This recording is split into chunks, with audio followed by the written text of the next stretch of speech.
सोचिए, एक ऐसा शख्स जिसने पूरी जिंदगी हर चीज को अपने कंट्रोल में रखा हो, लेकिन फिर अचानक उस एक चीज पर से कंट्रोल खो दे जो सबसे कीमती है, यानी वक्त। तो क्या होता है? ये कहानी है केन की, जो जेल का बेताज बादशाह था, लेकिन अब वो अपने गुनाहों का नहीं बल्कि अपनी विरासत का सामना कर रहा है अपने आखिरी दिनों में। तो ये हैं केन के अपने अल्फाज, एक ही जुमले में कितना कुछ है ना?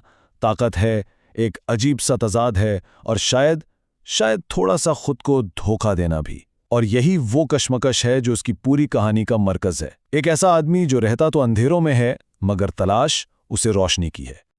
आमतौर पर सलाखों के पीछे जाने का मतलब होता है आज़ादी का ख़त्म हो जाना, मगर केन के लिए, उसके लिए तो ये एक नई सल्तनत की शुरुआत थी। एक ऐसी जगह जहां उसका अपना कानून चलता था, उसका इख्तियार सबसे बड़ा था। और ये कोई सुनी सुनाई बात नहीं थी, इसकी ताकत असल थी। सोचिए, जेल का वार्डन तक उसे शॉर्ट कॉलर मानता था। कोई नया कैदी आता तो उसके लिए पैगाम बिल्कुल साफ होता, ये मेरा घर है। इसके बंदे, इसके सिपाही हर तरफ फैले हुए थे, जैसे कोई फैमिली रियूनियन चल रहा हो जिसका हेड वो खुद था। लोग उसे सिर्फ एक कैदी नहीं बल्कि एक खतरा समझते थे। इसकी शोहरत ऐसी थी। देखें, कैन एक वक्त में 2 सजाएं काट रहा था। एक तो वो थी जो अदालत ने दी, पूरे 203 साल की, जिसका वो मजाक उड़ाता था। लेकिन दूसरी सजा वो थी जो उसने खुद को दे रखी थी, ये मान लेना कि वो यहां से कभी बाहर नहीं जाएगा।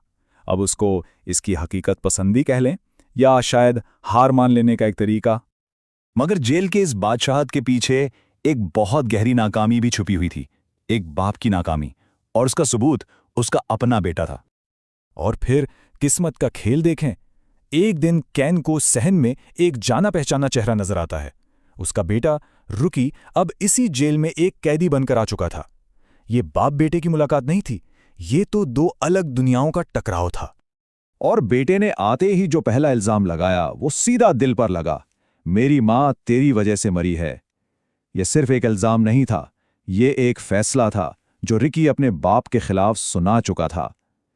इन अल्फाज ने केन की पूरी सल्तनत हिलाकर रख दी। एक तरफ केन है जो कहता है मैं तुम्हें कुछ नहीं होने दूंगा, वो अपने बेटे की हिफाजत करना चाहता है। लेकिन दूसरी तरफ रुकी की अपनी हकीकत है। उसकी नज़र में उसकी मां की मौत और अपनी बर्बाद जिंदगी का जिम्मेदार सिर्फ और सिर्फ उसका बाप है। उसके लिए तो उसके माँ बाप उसी दिन मर चुके थे। तो जब केन अपने ही बेटे का दिल जीतने में नाकाम हो रहा था, उसे एक ऐसी जगह से उम्मीद की किरण नजर आई जिसका उसने सोचा भी नहीं था। एक मौका जो शायद उसकी पूरी विरासत बदल सकता था। वार्डन इसके पास एक पेशकश लेकर आता है। वो कहता है, क्या हो अगर तुम अपनी जाया की हुई जिंदगी को उनकी जिंदगियां बचाने के लिए इस्तेमाल करो। वार्डन चाहता था कि केन नौजवान कैदियों की रहनुमाई करे ताकि वो इस रास्ते पर ना चलें जिस पर केन चला था। ये सिर्फ एक डील नहीं थी, ये एक मौका था अपने गुनाहों को धोने का। लेकिन उसके बदले में केन ने अपने लिए कुछ नहीं मांगा। उसकी शर्त बहुत अजीब थी। उसकी शर्त थी कि एक बूढ़े कैदी विली को उसका सैक्सोफोन वापस कर दिया जाए। एक छोटी सी बात, लेकिन इससे पता चलता था कि इस पत्थर दिल मुजरिम के अंदर कहीं ना कहीं इंसानियत अभी जिंदा थी।